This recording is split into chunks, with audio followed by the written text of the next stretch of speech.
Well, here we are today at Ballarat with Shona, and she's all tanned up after a couple of weeks holidays in Darwin. How was it? Fantastic. I've gone from 33 degrees to 6 degrees. So you've been thawed out and now you've been snap frozen. Yeah, exactly. Goodness is kept in. Well, it's good to have you back, Shona. We did miss you while you were away for the 2 weeks, but sadly you've got a little announcement to make. Yes, I won't be working for ATB anymore. I've resigned for all of you out there. My personal circumstances have changed, and I'll be working with Mum and running the earth moving business at home in Bendigo. Well, you'll be a big loss for the organisation. You've done a fantastic job, Shona, over the last 18 months, and you'll be sadly missed. But I think what you're going on to do is to be commended, and we want to wish you all the best, and I'm sure a lot of owners there will want to pass on their best wishes, and no doubt we'll see you around at the races. No doubt. But you're still here for a couple of more weeks? Yep, a couple of more weeks. Friday, August 7. Yeah, I've been very lucky with this job. I've met so many fantastic people and owners, and been a part of winning horses and some not so winning horses, and I've enjoyed, you know, every one of them, and it's been a fantastic experience, and I've broadened my skills, and it's been really good, and I'd like to thank you and Liz for the opportunity. And it's good that you've, 68 winners? Yeah, a record by a lot. So it's been fantastic to be a part of that as well. So I wish you and Liz all the best and the rest of the team, and I'll still be cheering home and still be screaming out for the ATB horses. All right, mate. Well, you know you're welcome to come to any of our events, and we really do thank you for your efforts. And over the next couple of weeks, we'll try and make a smooth transition as we go forward into the new racing season. But we've still got a lot of work to do over the next 2 weeks before you disappear. I know. You're squeezing me dry. Yeah, I'll get every ounce. All the best, Shona. Thanks, Thank Aaron. you. Well, with Shona departing, we searched far and wide across Australia, and we found her replacement standing in our backyard, and he starts today, Tuesday. Come on in with the new, and I'd like to introduce, and a lot of people will know, Peter Morganti, who's a mad, passionate racing person, owns a few shares with us and videos all the trials. And Pete, you got big shoes to fill. Yeah, it's a bit of the Beauty and the Beast change, this one, I reckon. I probably can't provide the looks, but I just hope I can maintain the same great high level that Shona has over the past 12 months or more. Yeah? 18 months. 18 months, yeah. So Pete started with us today, and over the next 2 weeks we'll be working with Shona to try and get a very smooth transition as we go forward to maintain that level of service to you with all the updates and the management of the websites, and bringing you all the latest information on our horses. So Peter, welcome to the team. Thanks, Aaron. Yep. And we've been friends for a long time, and hopefully we can go forward and stay that way. Yeah, enjoy it, and like I said, hopefully I can get around and meet a lot of you owners and provide the service that Shona has in her time with ATB. Shona from ATB here at Ballarat. Another spot in Ballarat where it's cold, Shona. Yeah, it's probably about 6 degrees. It's a long way from those Darwin temperatures, but anyway, someone's got to tough it out while DD and Liz head up to Darwin, don't they? Poor buggers. Yeah. As we sit in someone's front yard here and do this ATB TV. Hopefully they won't call the cops. Anyway, let's talk about last week's results.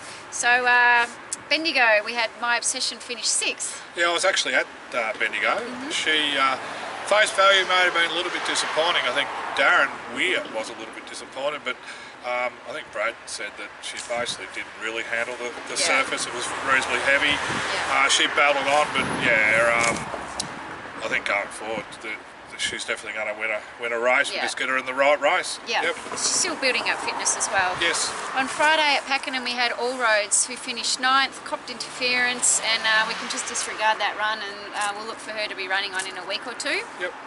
We had Martha's Moment, who finished 9th. Disappointing, but she didn't handle the synthetic track, so she'll be going back on the turf, and another run for her in a couple of weeks. Yeah, and they've both had 2 runs now, so fitness, at least that's built up. Yep. On Saturday at Caulfield we had Esprit de Sol finish 13th. He copped a bump at the start of the race, and that caused him to over-race for just about the entire race. Makes it hard, no staying trips if you're going to over-race. So, no fuel in the tank at the straight, so he finished 13th.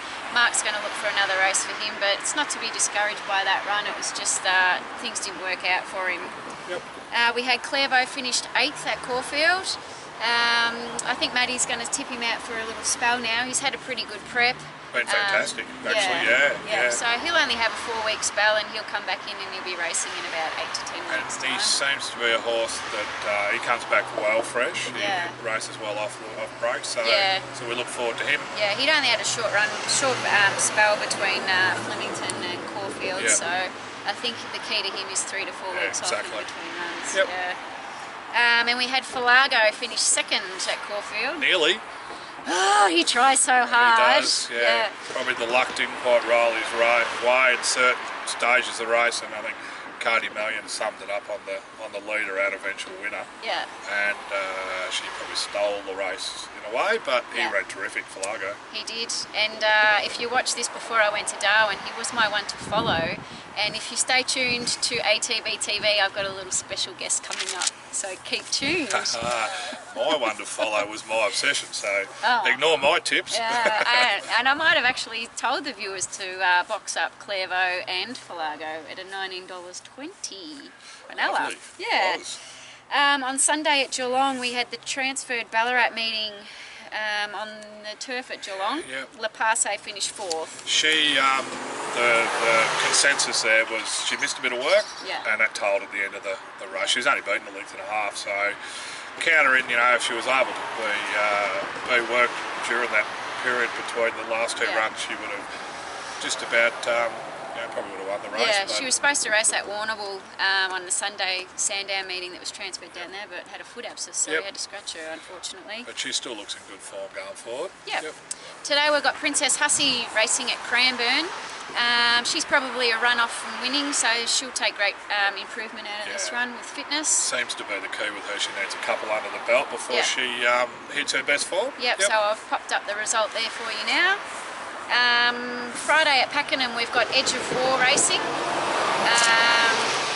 He should go alright. He was terrific there on that surface. I mean, that's one thing. They can either handle it or they don't but he was fantastic, and he didn't have a lot of luck last start, so draws if he gets a good run in transit, he'd be right in the finish, I think.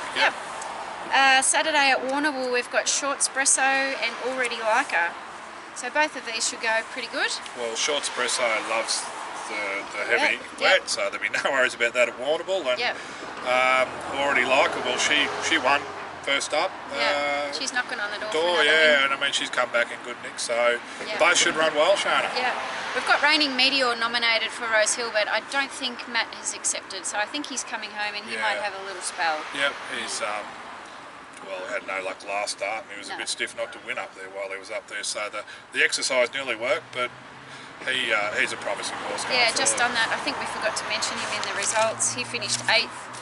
He's a horse that needs to be ridden cold from the barriers, and Blake Shin dug him up when he came out of the barriers, caused him to over-race with his head up in the air for about the first 600. Then went back, and then that was it. The race was over, so disregard that run also.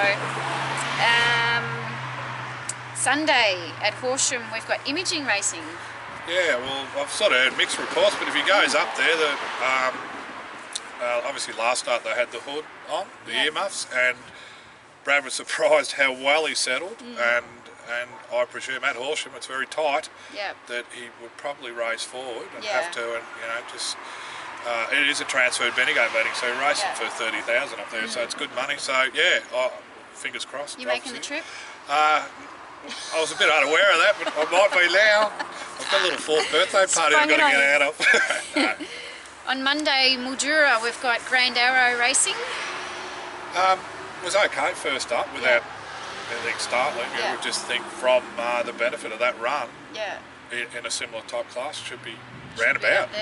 You would hope so. And Tuesday at this stage we've got a nomination for Diorcibus at Geelong, so stay tuned to the website for that. But you would think he's improving in his fitness. He needs to stretch out in distance, and with a bit of luck this might be his day. And off the heavy surface, which was Seymour. Yeah, it was heavy. Yeah, so that would be a bit of a key too. Obviously heading synthetic way was a reason for that. So one more runner that I didn't mention, Proverb's going to start in the Darwin Cup. 2,000 metres, he's got Dean Holland on board. He's had a few runs up there now, so he should be at his peak fitness. He looked a treat when I was up there. He's a big brute. And Neil Dyer's had a really good carnival since he's been up there. I think he's had 1 or 2 winners on every day. So good luck to everybody up there, and to the owners down here. We'll be cheering for you as well. And here's the interview that I mentioned to you earlier. Oh, look, there's the 3 of us. Can you see us? Hi. Did you say hi? Say hi, everybody. Shona from ATB here, and I've got Craig Williams with me. Thanks for joining us, Craig. My pleasure. I thought I would pop over and see Craig today, since this is going to be probably my last ATB TV. In the last couple of weeks before I went away to Darwin, Falago was about to run at Flemington, and I tipped him as my one to follow. And if I remember correctly, I tipped Clevo to come second. So I tipped the Quinella, paid $19.20. And who's your best for the week? Ooh. You can't tip a Basso because it'll be too late. Falago. Falago Yeah. to beat Clevo. Yeah. Wow, big call. Him and Sure. Clevo, it'd be hard to Have split to the split difference. them. Maybe a Quinella, box it up. Wouldn't that be nice? So for all of you out there that took my tip, I'm waiting for my sling. But as we've mentioned before, Craig, you know, if we got you a winner, you'd get the ATB hat. No, I was actually been waiting in the mail for every day, and I was a bit Well, disappointed I've until got one now. for you. Oh, thank you very much. Probably the boss should give you one, but since I tipped Falago, I thought, well, that's only fitting that I do it. I was a little bit worried, Shona, because I finished second on him after that at Caulfield, I know. and there was he didn't bring out the cap, and No I thought, cap. well, maybe because I ran second, I was going to lose the cap. So I'm very, this was the deal, and I'm very, So very you've proud got to the be wearing cap. it. Yeah. Now, probably if you can win a listed or a black type race, you might get a polo next. Is a polo the next step Yeah, up? probably. So, you know, be nice to the boss and see how you go. I did ask about Dandino, and there's no doubt that horse like Falago and even Clairvaux are going to be exciting horses for ATB and their owners coming into the spring. Yeah. We did have a jump out of Dandino yesterday. I don't know if you saw the footage, but he looks magnificent. He's in really good order. Different training techniques, and he looks a really strong horse, so that'll be exciting. I just want to ask you a few I don't know, normal questions on racing and what it's like when you're in a ride, and if you're back in a field and you think, oh, I've got a lap full of horse under me and you're coming into the straight. How exciting is that? It's very exciting to know that you've got the horse that's travelling well for you, and to feel like and confident that the horse is going to deliver that acceleration that you've seen before or you've felt before. And for a jockey, well, it just feels like you're on the Ferrari against Yeah. the Toyotas, so it is an exhilarating feeling. Yeah. Very hard to explain, but when you put a lot of work into your horses, whether you've been part of the preparation or just part of your homework and planning for that day, Yeah. when you go past the post and you beat everyone else there, that feeling, the hairs on the back of your neck stand up, it's just an accomplished job. Yeah. And then when you come back and you see the crowd, and very fortunate that Darren Dance and ATB, they've got, I feel that they've got a great system in place that, of course, everyone wants to be successful, but most importantly, I see happy owners. Yeah. And for me as a jockey, I think that is so important Yeah. out there. And again, on a Saturday in Victoria, at one of the Metropolitan meetings, there's 9 races. There's only 9 happy people Yeah. for winning. Yeah. But there's a bigger story out there, and it's most important that not only is ATB successful, but I actually enjoy riding for you guys, and especially with the owners, because Yeah. they've got a background of vast differences, and it's quite exciting, but nothing more so than when I was lucky enough to win on Falago. Yeah, that's what racing is. It's it brings everyone together of you know, people with all different backgrounds and all different money. You know, whether they're rich or poor or in the middle, or you know, they can get involved in racing, and it's really exciting. And without owners, there's no racing. But yeah, I just, you know, when we see replays and you see a horse explode from out the back, and you watch it from the side view, and it's just eating up the ground and, you know, coming in front of everybody, I just think it must be so exciting. And whether it's the same in a group race or just a normal race, probably once you cross the line, then you realise how big it is, because you'd be that in the zone of, you know, getting your horse to the front and concentrating on what you're doing. Is that how it is, or? That's definitely how it is. The day that you start thinking, I'm going to win, and then you get beaten, which I've done that before, and I'm always disappointed with myself. It's not just, we've got to get past the post first, and it's not over until we get past the post first. But that's right. The bigger the occasion, whether it's highlighted by a group race, the job's the same. Yeah. The job's the same whether it's the Melbourne Cup, the Caulfield Cup, Cox Plate, or it's your midweek rating race, or your maiden in the country on a Sunday. The result's the same. You need to win. Yeah. And once I do that, job's accomplished. Hopefully the opportunity next time. But of course, the bigger the stakes prestige, and the prestige of the race, and even the background of the horse. Like, to get Dandino back to the track is going to be a great accomplishment. To get him to be at the level that he is and to win, there's so much. You can see tears of emotion and joy, because there's so much time and effort that will go into a horse, for a horse that's going to compete over an extended distance. Has been away with his injuries throughout his career, but to ride a horse like Dandino, he's a pleasure and a privilege. He's quite spirited, isn't he? Yes, and he's an easy ride. It's a bit like jumping in the back of a chauffeur-driven car, because he's like that. And he's got a great acceleration. So I was really saddened by. I couldn't have been happier with his gallop leading into last year's Caulfield Cup. And then when I sat him on the Wednesday, he was just in bits, unfortunately. So I thought it was fantastic that trainer, owners made the right decision. He's still got a horse. He's now with Darren Weir, and he's on another path now. So looking forward to his progression. And your time in Newmarket not long ago, that would have been a great experience, and not just another one to the resume of yours. It was a shame that I didn't come home as victorious, but I was very happy. You still did a great job. It was a very tactical race, and you did a really good job, and if you had pulled it off, you would have been a hero.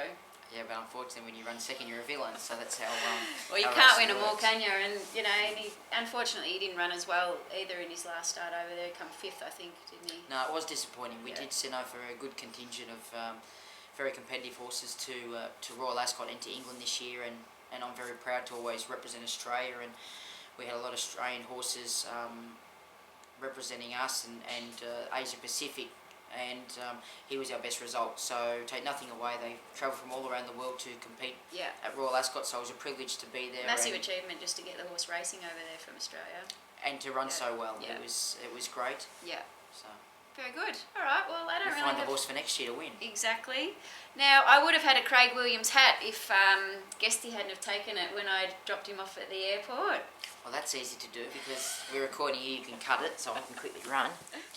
Well, there you go. So, for all your support, hard work, and enjoyable, not just commentary but interviews, which is always. I think it's great to get all the information out there. From being those cold mornings at Werribee to the race days. Beautiful. Thanks, Craig. And you know, I do get people, my head's not that small, I've got a big brain, you know. You know, I do get people ask me and they say, hey Shona, who's your best jockey, who's your favourite jockey? And I, without a doubt, I say, Dean Yendall. And I think, oh no, that's my country jockey. And then you realise that he never gave you a hat, so now he's never given me a hat. And worldwide stage is Craig Williams easy. So, very lucky to have Craig join us today. So thanks very much, Craig. Thanks for my hat. Team Willow all the way. And let's hope Guesty's having a good time in Darwin. The boss is up there as well, sunning himself. Okay, I guess we're not going to be recording up there then. No, there'll be no recording. So thanks again, and good luck for this coming carnival. And hopefully next season you might win the premiership. Look forward to it, and thanks very much for your support in ATB. Cool, thanks Craig. Well, I hope you enjoyed that interview with Craig Williams. He's now got that elusive ATB hat, and we can wish him luck getting a listed or black type race to get his ATB polo. I hope you've enjoyed this week's edition of ATB TV, and no doubt I'll be seeing you around at the races or wherever you might pop up. So thanks for having me, and I hope you've enjoyed my editions of ATB TV. Cheers.